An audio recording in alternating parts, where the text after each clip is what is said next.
dari Fakultas Keguruan dan Ilmu Pendidikan Fakultas Pendidikan Bahasa dan Sastra Indonesia dengan NIM 066213530072 angkatan 2020. Di sini saya akan menjelaskan dan mempresentasikan perbandingan forum ilmiah dan rancangan penelitian ilmiah. Nah, perbandingan forum ilmiah ini dibagi menjadi beberapa, yaitu ada diskusi panel, seminar, konferensi, serta simposium. Yang terakhir ada kolokium dan debat. Nah, yang pertama ada diskusi panel. Diskusi panel adalah bentuk forum diskusi akademik atau publik yang melibatkan sekelompok ahli tertentu. Nah, ialah untuk bertujuan untuk memberikan suatu sudut pandang dari suatu permasalahan yang akan dibahas tersebut. Nah, tingkat formalitas dari diskusi panel itu cukup formal. Nah, hasil yang diharapkan dari diskusi panel tersebut ialah untuk mendapatkan wawasan baru dari sudut pandang beragam atas terjadinya tukar pikiran dari diskusi tersebut. Nah, jumlah dan karakteristik dari peserta diskusi panel ini meliputi 3-6 panelis yang ahli dalam bidang tertentu, 1 moderator, dan audiens sebagai pendengar serta pengamat.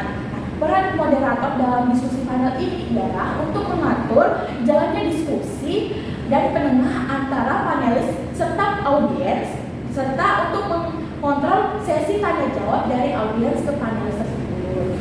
Selanjutnya ada seminar. Seminar adalah suatu pertemuan yang membahas atau menyampaikan suatu topik dari seorang pemateri. Nah, tujuan dari seminar ini juga untuk menyebarkan suatu informasi kepada audiens melalui sesi diskusi. Tingkat formalitas dari seminar ini ialah cukup formal karena memiliki sesi tanya jawab. Nah, hasil yang diharapkan dari seminar ini ialah audiens bisa mendapatkan pengetahuan baru dari sesi tanya jawab tersebut. Nah, jumlah dan karakteristik dari peserta seminar tersebut ialah 1-3 orang pemateri, 1 moderator, serta audiens dari mahasiswa, dosen, serta masyarakat umum yang dapat berpartisipasi dalam seminar tersebut. Peran moderator dari seminar tersebut ialah untuk memperkenalkan pemateri serta menjaga waktu yang telah ditentukan agar bisa stabil dan menepati waktu yang telah ditentukan. Selanjutnya ada konferensi. Nah, konferensi ini ialah pertemuan besar para ahli untuk mempresentasikan suatu hasil penelitian. Nah, tujuan dari konferensi ini ialah untuk pertukaran ide dan hasil penelitian tersebut dari penelitian ahli tersebut. Nah, tingkat formalitas dari konferensi ini ialah formal. Hasil yang diharapkan dari konferensi ini untuk pertukaran hasil penelitian agar bisa dikembangkan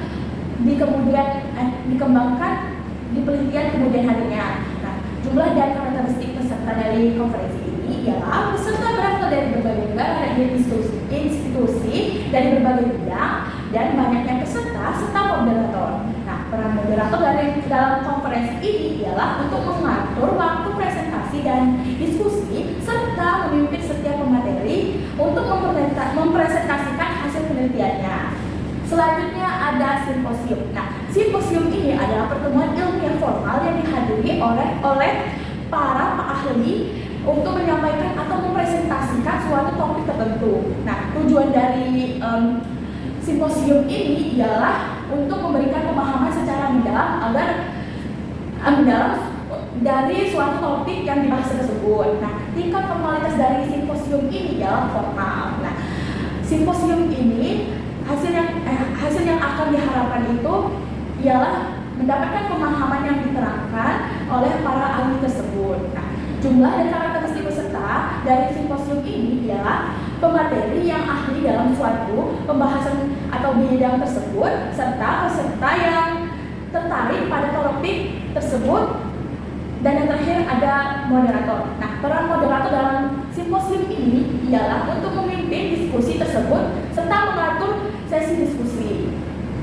Selanjutnya kolokium. Nah, kolokium ini adalah suatu pertemuan mahasiswa terhadap dosen untuk mempresentasikan suatu penelitiannya. Nah, tujuan dari kolokium ini ialah agar dosen itu bisa mengkritik dan memberi masukan atas penelitian mahasiswa tersebut. Nah, tingkat formalitas dari kolokium ini ialah semi formal karena masih memiliki sesi tanya jawab tapi masih bersifat formal. Nah, hasil yang diharapkan dari kolokium ini ialah untuk mendapatkan kritik, saran, serta saran untuk pengembangan suatu penelitian yang diteliti oleh mahasiswa tersebut. Nah, jumlah dan karakteristik peserta tersebut meliputi ada dosen, mahasiswa, dan peneliti dalam bidang yang sama yang ditelitinya tersebut. Nah, peran moderator dalam kolokium ini ialah memimpin diskusi serta mengarahkan dosen untuk memberi masukan atas penelitiannya. Selanjutnya ada debat. Nah, debat ini adalah suatu kegiatan berbicara yang mempertemukan dua belah pihak yang dimana pendapat mereka berbeda untuk mempertahankan argumen mereka. Nah, tujuan debat ini ialah seberapa besar untuk mempertahankan suatu argumen dan melatih pemikiran secara logis. Nah, tingkat formalitas dari debat ini ialah formal. Hasil yang diharapkan dari debat tersebut ialah untuk mencari argumen yang kuat dan benar serta memiliki bukti yang bisa mempertahankan suatu argumen tersebut. Jumlah dan karakteristik dari peserta debat tersebut ialah tim pro dan tim kontra. Tim pro itu mendukung suatu permasalahan tersebut, tim kontra adalah menentang suatu permasalahan tersebut. Setelah itu ada moderator, audiens, dan juri. Nah, peran moderator tersebut dalam debat tersebut ialah untuk mengatur jalannya debat dan mengatur waktu yang ditetapkan. Nah, rancangan kegiatan ilmiah. Alasan saya untuk memilih format ini,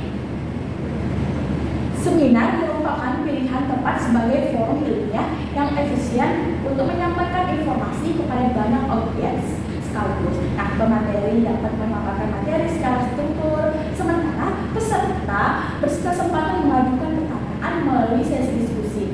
Dengan begitu, pemahaman mendalam tentang teknologi artificial intelligence dapat dicapai lebih efektif.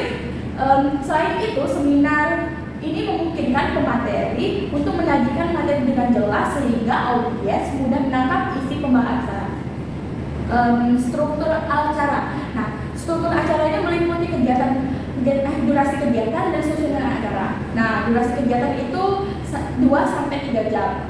Susunan acara itu meliputi sambutan kedua, penyampaian materi pertama, materi kedua, dan materi ketiga.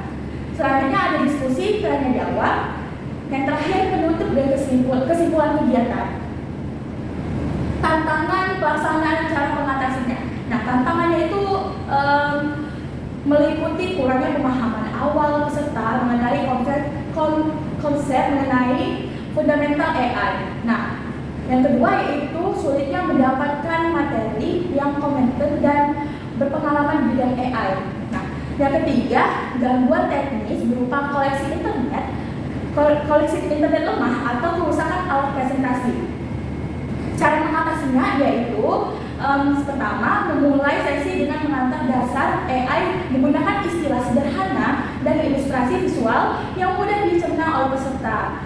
Yang kedua yaitu mengundang akademis atau profesional teknologi informasi dengan rekam jejak kuat sebagai pembicara utama. Yang terakhir ada penyediaan IT standby yang sigap mengatasi permasalahan jaringan maupun peralatan sepanjang acara tersebut. Yang terakhir, cara mengukur keberhasilan. Nah, yang pertama yaitu jumlah peserta yang hadir dan mengikuti acara secara penuh hingga penutupan. Kedua, yaitu tingkat partisipasi aktif peserta pada sesi diskusi serta tanya jawab kepada pemateri. Yang ketiga, yaitu tanggapan dan evaluasi yang dikumpulkan lewat angket pasca setelah kegiatan berlangsung. Yang terakhir yaitu meningkatkan pengetahuan peserta terkait penerapan teknologi AI tersebut di pendidikan tinggi. Mungkin itu saja yang saya sampaikan. Saya akhiri. Wassalamualaikum warahmatullahi wabarakatuh.